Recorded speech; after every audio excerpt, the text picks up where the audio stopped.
Le Grand Matin Sud Radio, 7h-10h, Patrick Roger, Laurence Garcia.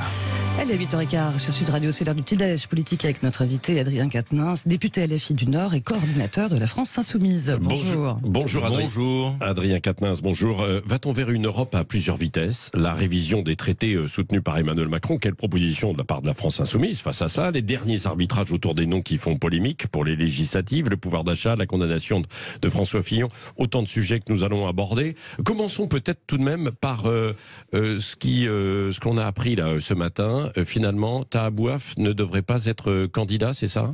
J'ai découvert, comme vous, son communiqué. Oui. Je prends acte de sa décision. Il estime qu'il n'est pas en mesure de pouvoir se présenter. Il y a un constat d'échec derrière tout ça. Oui. On peut s'inquiéter du fait que des habitants de cités populaires qui décident de s'engager dans la politique, qui n'ont certes pas la parole calibrée comme on peut l'attendre de certains politiques, subissent des campagnes de calomnie comme celle qu'a subie Taha Bouaf ces dernières semaines. Donc voilà, sa décision, je la respecte, mais incontestablement, il y a un constat d'échec derrière tout ça. Oui, ce n'est pas la France Insoumise qui lui a conseillé de ne pas se présenter, parce que c'était quand même compliqué, en fait, la situation à Vénissieux avec un candidat communiste du PC représentant qui voulait se maintenir également. Non, il n'y a pas eu de pression de la part de la France Insoumise. Et d'ailleurs, je vais dire franchement les choses. Ouais. Dans l'accord politique global que nous avons avec nos partenaires, ce n'est pas à nos partenaires de décider qui sont ou qui ne sont pas nos candidats. Donc non, c'est une décision qui est personnelle.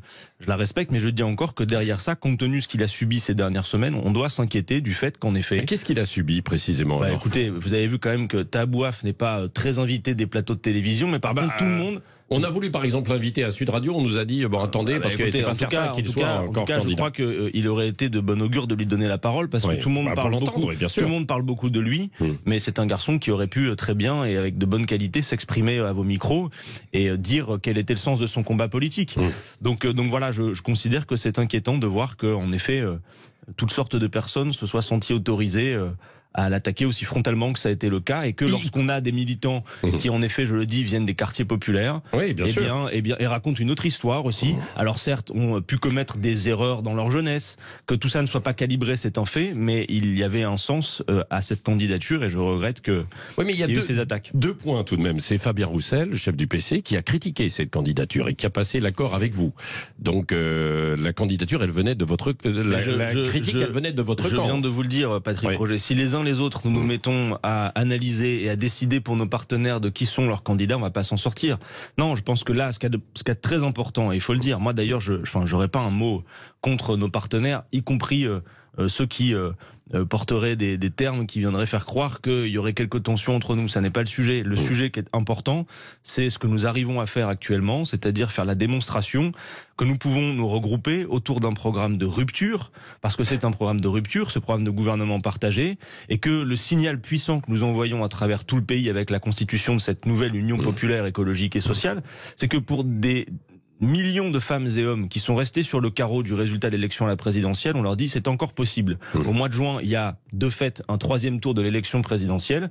Vous avez souhaité le blocage des prix. On voit à quel point avec l'inflation c'est absolument urgent. Je pense au carburant, mais aux produits de première nécessité. Vous avez souhaité la hausse du SMIC. Vous avez souhaité qu'on fasse enfin la planification écologique. Eh bien tout ça est encore possible au mois de juin. Voilà le signal profond de ce que nous faisons. Mais d'ailleurs vous regrettez qu'une personne issue de quartier populaire comme Taha Bouaf ne soit pas candidat avec vous, malgré le fait qu'il avait été condamné quand même aussi en première instance pour injure raciale. Et LFI lui-même avait dit que normalement des personnes qui étaient condamnées pour injure raciste ne devaient pas être éligibles. Patrick Roger, j'insiste bien, Taha Bouaf avait été condamné pour injure publique. Il a d'ailleurs fait appel de cette décision. Il n'a pas été condamné, comme c'était le cas d'autres candidats, notamment à la présidentielle, pour incitation à la haine raciale. Ça n'est pas la même chose. Donc, encore une fois, il a subi des attaques venues de tous bords. Aujourd'hui, il prend la décision de ne pas se présenter. Je respecte sa décision, mais je dois dire qu'il y a en effet une amertume, un constat d'échec derrière cette décision. Juste encore un mot autour de ces arbitrages, parce qu'il y a beaucoup d'endroits où il y a des arbitrages qui sont en cours. Par exemple, à Paris, dans le nord de Paris, Danielle Simonet de la France Insoumise est candidate, et il y a pour le PS Lamia El Harraj qui est soutenue aussi par le PS, et Danielle Simonet par la France Insoumise, pardon. Qui va trancher alors ? Écoutez, Écoutez, il y a un accord qui a été validé.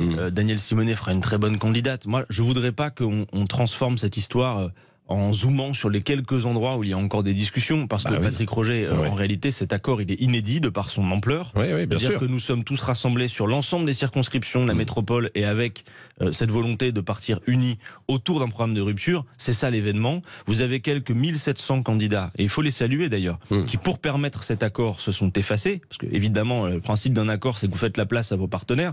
Il faut les saluer parce que eux aussi permettent le caractère historique de cette union populaire. Donc c'est ça le plus important, quoi. Alors après, évidemment, quand vous avez un accord d'une telle ampleur, il y a des endroits où il y a des discussions. Qui va trancher là alors? Mais ça se discute entre nous. Mais c'est un phénomène qui est extrêmement minoritaire au regard du nombre de candidatures communes que nous présentons. Dernière petite question à ce sujet quand même. Si François Hollande, par exemple, est candidat en Corrèze, sa circonscription a été attribuée à quelqu'un de la France Insoumise. Vous le maintiendrez ou pas? Je maintiendrai quoi, le candidat de la France Insoumise. D'abord, parce qu'il a jugé ça inélégant. Ce sera au Parti socialiste qui a signé un accord avec nous de décider de ce qu'il fait, et dans notre accord, il est convenu que s'il y a des dissidences, eh bien logiquement, il y a des exclusions pour les personnes qui viendraient contrevenir à notre accord. Voilà, mais bon, vous voyez, ça fait quelques minutes qu'on parle, et là, vous mettez le zoom sur quelques points, mais faudrait pas. C'est important. Vous-même, vous l'avez dit, Tabouaf était aussi un symbole quand même important. Patrick Roger, le plus important pour celles et ceux qui nous écoutent et pour qui je crois que la cuisine électorale n'est pas absolument passionnante, c'est plutôt de se dire là, depuis leur voiture, ils nous écoutent peut-être, que la vie peut changer encore les 12 et 19 juin. Non mais ça c'est ça le sujet. Alors, ça c'est vrai aussi, mais il y a un temps pour tout. Venons-en justement à la révision des traités européens. Emmanuel Macron soutient cette idée qu'il faudrait arrêter finalement de voter à l'unanimité, je schématise, mais pour aller plus vite parfois. Comment vous avez perçu cette proposition du chef de l'État hier? J'observe que Emmanuel Macron, peut-être parce qu'il craint ce que nous sommes en train de faire, je vois qu'il y a des enquêtes d'opinion qui nous montrent que nous pouvons être majoritaires et donc constituer un gouvernement dont Jean-Luc Mélenchon serait Premier ministre. Alors, Monsieur Macron, il fait... On n'y est pas, ça. Monsieur Macron, on n'y est pas, mais vous remarquez quand même dans les enquêtes d'opinion que on n'a jamais été aussi près de ce but, et que c'est une possibilité. Et je vois qu'Emmanuel Macron, lui, fait désormais son marché entre la planification écologique, la révision des traités. Sur l'Europe, je vais être très clair. Que disons-nous? Mais sur la révision des traités, alors justement, ça va un peu dans votre sens, alors finalement, non? Vous qui appelez à une certaine désobéissance, quoi. Bien sûr, faut être très clair là-dessus. Que disons-nous? Quand nous parlons, par exemple, de désobéissance, ça fait l'objet, vous le savez, de beaucoup de discussions avec nos partenaires. C'est pas un souhait de désobéir, c'est pas un but politique, la désobéissance. De quoi s'agit-il? Il s'agit de dire, si les Français votent pour un programme, je l'ai dit, de rupture, qui propose, je prends des exemples, de faire l'agriculture paysanne, bio, relocalisée, et donc il va falloir protéger nos agriculteurs de la concurrence internationale, qui veut reprendre la main, par exemple... Ce qui veut dire que ça supprime la PAC, en fait, c'est-à-dire que, par exemple, une PAC qui nous verse 10 milliards, mais qui fait la part belle à l'agriculture intensive, en effet, il faut la refonder. Ce que nous disons en quelque sorte, c'est que s'il y a des obstacles à l'application de ce programme que les Français auront choisi, eh bien, au cas par cas, nous lèverons ces obstacles en contournant les traités européens. Mais je veux vous dire que ça n'a rien d'inédit. Alors bien évidemment, nous condamnons quand il y a de la désobéissance, par exemple, par la Hongrie ou la Pologne, sur les droits humains, les droits fondamentaux, ça, il n'en est pas question. C'est à géométrie variable, non, c'est-à-dire que s'il s'agit de faire mieux socialement et mieux écologiquement, alors oui, nous sommes prêts à désobéir. Nous disons désobéir. Oui, mais il y a certains de nos partenaires disent déroger sur des aspects sociétaux, bien sûr. En tout cas, une chose est sûre, c'est qu'il n'y a pas de rupture écologique, sociale et démocratique possible dans le cadre strict du respect de ces traités. Si vous voulez, par exemple, Patrick Roger, reprendre la main sur les entreprises de l'énergie pour faire la bifurcation écologique, pour maîtriser les prix, vous ne le pouvez pas aujourd'hui en vertu des traités européens qui imposent la libre concurrence. Et puis rappelez-vous surtout, et ça va peut-être faire écho à certains qui nous écoutent aussi, c'est qu'en 2005, les Français se sont prononcés sur la question des traités européens. Ils n'ont pas dit non à l'Europe, ils ont dit non à cette construction européenne particulière qui impose la libre concurrence, qui empêche l'harmonisation sociale et fiscale. Donc je veux simplifier le message. Ce que nous disons, c'est que si pour faire mieux socialement, mieux écologiquement, il fallait ça et là désobéir au cas par cas, alors nous y serions prêts. Il y avait un commissaire européen, Jean-Claude Juncker, qui lui déclarait « Il n'y a pas de démocratie possible contre les traités ». Nous, ce que nous disons, c'est qu'il n'y a pas de traité applicable contre la démocratie et contre la souveraineté populaire. Adrien Quatennens, brièvement répondez, est-ce que vous êtes quand même favorable à cette majorité qualifiée, c'est-à-dire plus le vote à l'unanimité? Nous, ce que nous souhaitons, ce serait instaurer la proportionnelle. voilà ce qui serait véritablement représentatif de notre Assemblée. Ouais. Ce qu'il nous faut, c'est-à-dire un accord proportionnel. Alors là, vous parlez de l'Union européenne. Oui, ah oui, d'accord. Oui. Non, mais incontestablement, évidemment qu'il y a des choses qu'on fera plus vite si nous sommes 27 à les faire. Mais on ne va pas attendre que les 27 soient d'accord pour procéder à un certain nombre de changements. Donc il y a deux choses en fait. Qualifiée, vous êtes. Il y a d'une part. Non mais vous êtes d'accord. Il y a d'une part la désobéissance au cas par cas pour appliquer un programme, et par ailleurs il y a le fait de le dire, c'est que la France, elle doit peser de son poids. La France, elle pèse 18% de l'économie européenne. Elle doit jouer son rôle sur la scène européenne. Donc pour réorienter en effet les traités. Non mais brièvement, majorité qualifiée, vous êtes d'accord quoi? Majorité qualifiée. Vous voulez dire le fait qu'on ait à attendre à chaque fois les 27? Non, c'est un problème. Oui, d'accord. Donc c'est ça. Donc on n'attend pas pour l'unanimité. Un mot d'ailleurs, juste un mot, Patrick Roger, mais pour que ce soit clair pour nos auditeurs. Oui, parce que là, c'était pas clair. Vous savez que l'Allemagne, l'Espagne, le Portugal, un certain nombre de pays le font déjà. Par exemple, l'Allemagne désobéit quand on lui impose la mise en concurrence de ses entreprises de l'eau. L'Espagne désobéit sur les prix de l'énergie ou des raisons budgétaires. Bref, donc ça peut se faire au cas par cas. Mais je veux qu'on soit entendu. Nous ne désobéissons que si c'est pour améliorer les choses socialement et écologiquement. Oui, Adrien Quatennens, brièvement, est-ce que c'est une bonne idée, la communauté politique européenne, par exemple, pour accueillir l'Ukraine et faire revenir la Grande-Bretagne? Ce qui a été évoqué hier par Emmanuel Macron. Pourquoi pas? En attendant, ce que je veux dire, c'est que tout le monde voit que l'Union européenne telle qu'elle fonctionne aujourd'hui est dans une impasse et qu'on ne peut pas continuer avec un cadre politique qui impose la libre concurrence et qui empêche l'harmonisation sociale et fiscale. Parce que concrètement, demain, par exemple, vous intégreriez à l'Union européenne un pays comme l'Ukraine, avec un SMIC qui se situe, je sais pas, autour de 150 €. Vous voyez bien ce qui se produit. C'est des effets de dumping.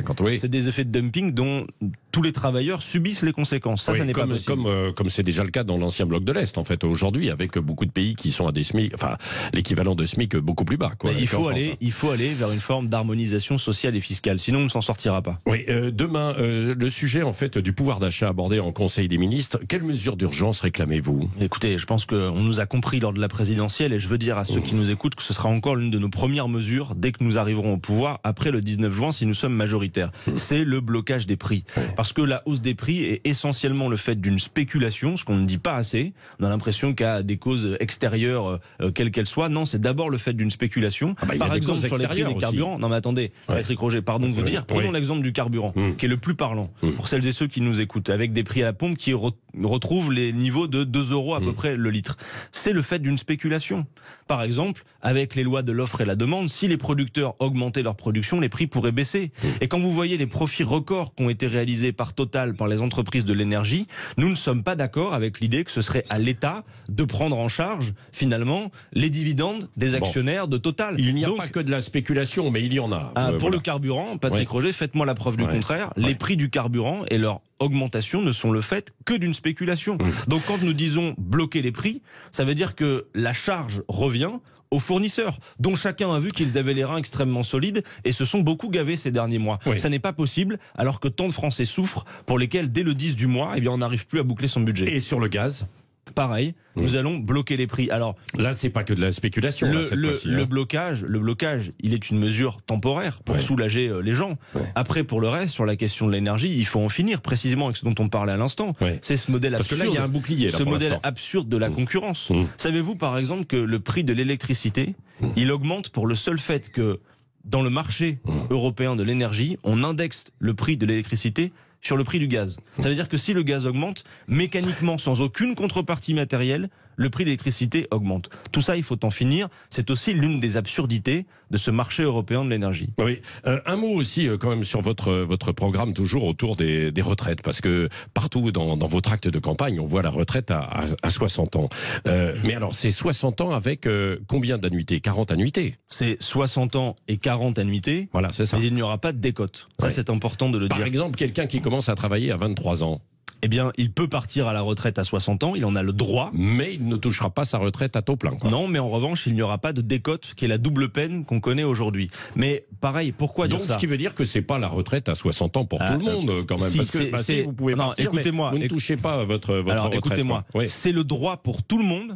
le droit pour tout le monde de partir à la retraite à 60 ans, avec au minimum une retraite qui serait au niveau du seuil de pauvreté, quelle que soit votre carrière, c'est-à-dire aujourd'hui 1063 €. Et pour une carrière complète, c'est une retraite minimum au niveau du SMIC que, vous le savez, nous voulons revaloriser à 1400 €. Mais d'un mot, pourquoi la retraite à 65 ans que porte Emmanuel Macron est injuste? Parce que Patrick Roger, un travailleur d'aujourd'hui, là, à l'heure où on se parle en 2022, à lui seul, il produit 3 fois plus de richesse qu'un travailleur d'il y a 50 ans. Donc ça n'est pas vrai de dire qu'il faut travailler plus pour financer nos retraites. On peut financer plus de retraites avec moins de travail humain, pour le peu qu'on accepte de faire l'essentiel. 3 fois plus de richesse. Oui, Bon, un salarié de 2022 en France produit 3 fois ce que produisait un salarié de 1970 en France, compte tenu des gains de productivité. Voilà. Et pour autant, on n'a pas vu que les salaires ont augmenté ou que le temps de travail a diminué. Les salaires ont augmenté par rapport à 1960 quand même, mais pas par rapport effectivement à ces 20 dernières années. Si vous voulez être tatillon avec moi, regardez, ces 10 dernières années par exemple, les dividendes versés aux actionnaires ont progressé de 70%. Savez-vous de combien ont progressé les salaires? D'à peine 10%. Donc on voit bien que si on partage, on peut financer la retraite. Le problème depuis 20 ans, vous le savez, en fait, c'est l'immobilier qui a augmenté de 200% dans les villes. Surtout, non, mais on va pas aller sur ce sujet. Mais surtout, les salaires n'ont augmenté que de 10 à 20% et l'immobilier a augmenté de 150 à 200%. Mais tout augmente.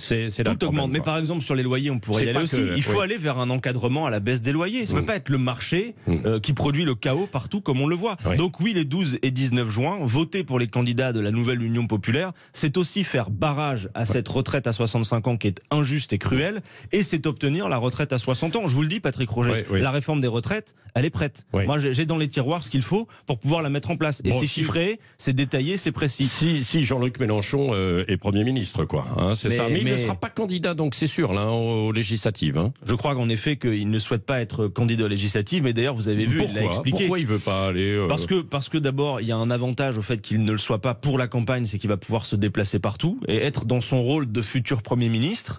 Et puis, pour le reste, si d'aventure nous ne gagnons pas, je pense qu'il a d'autres tâches à accomplir, d'autres souhaits. Mais je crois surtout qu'il est dans un moment où se retirer de la vie politique après. Non, un combattant comme Jean-Luc Mélenchon ne se retirera pas du jour au lendemain de la vie politique. S'il n'est pas député, s'il n'est pas Premier ministre... Il y a tant d'autres choses à faire. En attendant, aujourd'hui, à l'heure où l'on se parle, c'est une probabilité extrêmement forte que nous y arrivions. Et que donc, à partir du 19 juin, nous soyons au gouvernement. Entendez ça parce que ça va tout changer. Vous savez...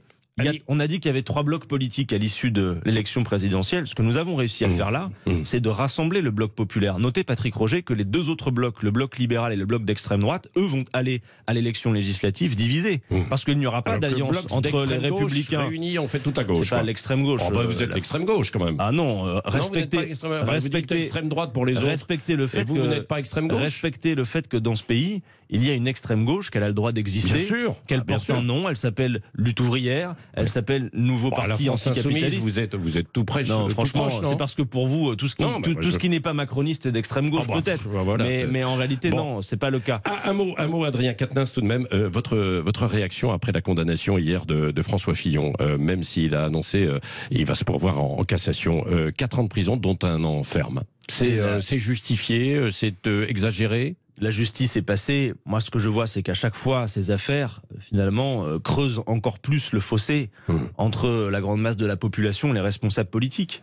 C'est la raison pour laquelle, d'ailleurs, ça va connecter avec votre première question.